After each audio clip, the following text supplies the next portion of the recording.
চিকিৎসা সেবা নিতে যেয়ে আপনি প্রতারিত হচ্ছেন না তো? আপনার যে মহামূল্যবান জীবন, এটা আপনি এমন কারো হাতে তুলে দিচ্ছেন না তো যে প্রকৃতপক্ষে চিকিৎসকই নয়? আমরা এমন অনেক কেস পাই যে অসুস্থ হয়ে এসেছে আমাদের কাছে, এমন কিছু সমস্যা নিয়ে এসেছে যেই সমস্যাগুলো আসলে সলভ করার মতো না।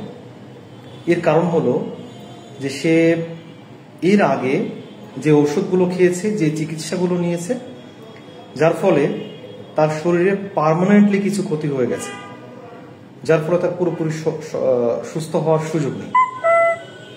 এর কিন্তু একটা অন্যতম প্রধান কারণ হচ্ছে যে আমরা এমন কিছু ওষুধ খাচ্ছি, আমরা এমন কিছু মানুষ থেকে অপারেশন করাচ্ছি, আমরা এমন কিছু চিকিৎসা গ্রহণ করছি যেটা আমাদের জীবনে পার্মানেন্টলি ক্ষতি করে ফেলতেছে।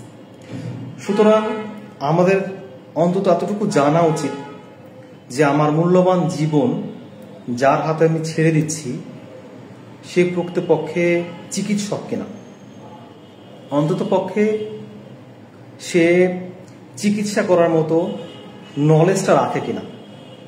আমরা দেখছি যে অসংখ্য মানুষ, এমনকি ঔষধের দোকানদারের কাছে যেয়ে আমরা বলছি যে আমার এই সমস্যা, এবং সে যার মেডিকেল সায়েন্স সম্পর্কে কোনো ধারণাই নাই, সে আমাকে একটা চিকিৎসা দিয়ে দিচ্ছে, কখনো কখনো পরীক্ষা নিরীক্ষাও দিচ্ছে, সামান্য কারণে একাধিক অ্যান্টিবায়োটিক দিচ্ছে, এবং আমরা সেগুলো খাচ্ছি। কখনো কখনো আপাত দৃষ্টিতে মনে হচ্ছে আমি সুস্থ হয়ে গেলাম, কিন্তু এইটা ভবিষ্যতের জন্য আমার অনেক বড় ক্ষতি করে দিচ্ছে। আমাদেরকে জানতে হবে যে চিকিৎসক আসলে কারা, কে আমার চিকিৎসা করার ইখতিয়ার রাখে। অ্যাকচুয়ালি বাংলাদেশে MBBS ডিগ্রিধারী যারা আছে, সমস্ত শরীরের যে কোনো ইস্যুতে চিকিৎসা দেওয়ার জন্য এরা রেজিস্টার্ড, এবং BDS অর্থাৎ যারা দাঁত এবং মুখের চিকিৎসা করে এরা হলো BDS ডিগ্রিধারী। এই BDS ডিগ্রিধারী এবং MBBS ডিগ্রিধারী এরা ব্যতীত আর কেউই চিকিৎসা দেওয়ার বা মানুষের এই যে মহামূল্যবান জীবন, এই জীবন নিয়ে কিছু করার কোনো ইখতিয়ার রাখে না, চিকিৎসা দেওয়ার কোনো ইখতিয়ার রাখে না। আমাদেরকে এটা বুঝতে হবে। কিন্তু আমরা দেখি যে এই স্বাস্থ্য সিস্টেমে অনেক মানুষ আছে, চিকিৎসক যেমনি আছে তেমনি অনেক সহকারী আছে, নার্স আছে, মেডিকেল টেকনোলজিস্ট আছে, মেডিকেল অ্যাসিস্ট্যান্ট আছে, ওয়ার্ড বয় আছে, খালারা আছে। এরা সবাই চিকিৎসা সেবার একটা পার্ট, কিন্তু চিকিৎসা সেবা দিবেন যিনি, তিনি হলেন চিকিৎসক। আমরা কখনো কখনো দেখি যে দীর্ঘদিন হয়তো ওটিতে কাজ করেছে, সে গ্রামে যে কোনো ক্লিনিকে চিকিৎসা সেবা দিচ্ছে, সে ক্লিনিকে অপারেশন পর্যন্ত করে ফেলতেছে, সেখানে রোগী মারা যাচ্ছে অথবা একটা ক্ষতি হয়ে যাচ্ছে, এবং দোষটা হচ্ছে চিকিৎসকের, ভুল চিকিৎসায় রোগী মারা গেছে।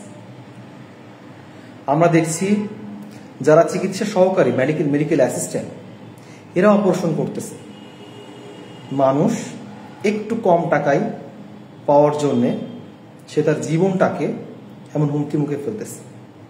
অনেকের জীবন এখানেই শেষ হয়ে যাচ্ছে।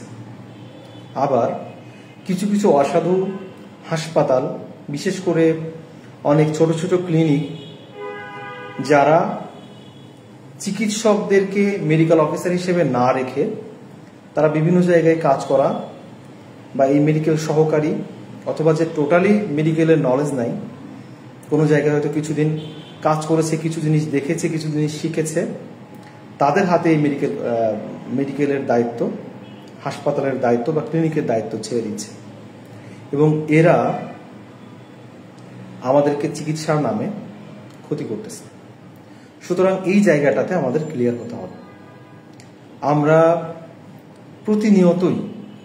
প্রতিনিয়তই আমরা প্রতারণার শিকার হচ্ছি, এটা শুধু বাংলাদেশে না, ইন্ডিয়াতে বা এই অঞ্চলের অনেক দেশেই রয়েছে। বিশেষ করে যেই দেশগুলোতে আর্থসামাজিক অবস্থা অতটা উন্নত নয়, সেই দেশগুলোতেই এই ধরনের চিকিৎসা প্রতারণা অনেক বেশি।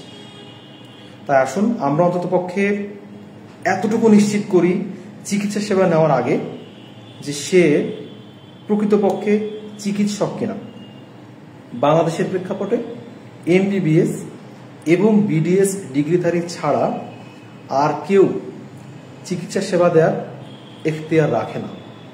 বাকি যারাই আছে এরা চিকিৎসকের তত্ত্বাবধানে সেবা দিতে পারে, যেমন মেডিকেল অ্যাসিস্ট্যান্ট, যেমন নার্স, যেমন অন্যান্য যারা আছে, কিন্তু নিজ থেকে চিকিৎসা দেওয়ার এখতিয়ার কারো নাই। আসলে এই ভুলগুলো আমরা না করি, এই ভুলগুলো থেকে আমরা ফিরে আসি। আরেকটা ব্যাপার হলো যে কিছু হলেই হাসপাতাল ভাঙচুর করা, কিছু হলেই ভুল চিকিৎসা, এই জায়গাটাও আমাদের বোঝা দরকার। মৃত্যু একটা অনিবার্য ঘটনা। অনেক সময় থাকে যে সর্বোচ্চ চেষ্টা করার পরেও একজন মানুষকে বাঁচানো যায় না। আমরা আগেও বলেছি একজন চিকিৎসক নিজেও তো মারা যায়, তার হাতে তো জীবন মৃত্যু নাই আসলে।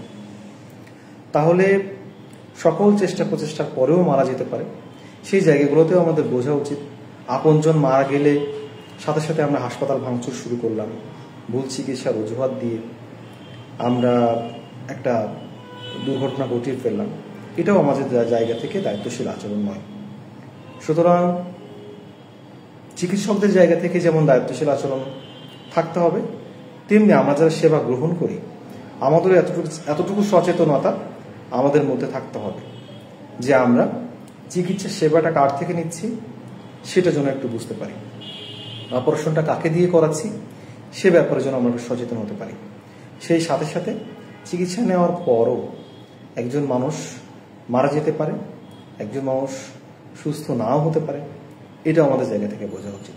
আসুন আমরা চিকিৎসা গ্রহণ করতে চেয়ে যে ধরনের প্রতারণার শিকার হচ্ছি সেই প্রতারণার জায়গাগুলো থেকে আমরা সচেতন হই এবং আমরা চেষ্টা করি যে অন্তত পক্ষে সার্টিফাইড MBBS এবং BCS ডিগ্রিধারী চিকিৎসকদের থেকেই স্বাস্থ্য পরামর্শটা নিই। সকলে সুস্থ থাকি, ভালো থাকি। ধন্যবাদ।